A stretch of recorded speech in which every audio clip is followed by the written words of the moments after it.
OpenAI acaba de reagir na queda de braço com a Anthropic, lançando o ChatGPT Work. A OpenAI vem lançando diversas ferramentas, tirou o limite do uso do ChatGPT para conversa e agora lança o seu agente de IA para desktop, para rodar em Windows, executar tarefas de forma automática, gerar apresentações, navegar na internet, fazer tarefas agendadas.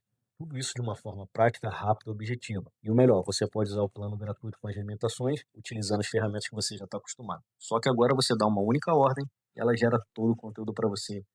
Entrega a planilha, tem diversos plugins que você pode utilizar e conectar na conta. Realmente a OpenAI vem correndo atrás do prejuízo. Você quer usar essa ferramenta, basta você acessar esse site, fazer o download da ferramenta, executar o login e usar a ferramenta da maneira que você quiser. Se você quiser saber mais sobre ferramentas de inteligência artificial, como aplicar inteligência artificial no seu dia a dia, segue essa página, curte, compartilha. Se ficou alguma dúvida, se você quer que eu te mostre alguma função dela específica, algum teste, deixe aqui nos comentários. No próximo vídeo eu faço para vocês.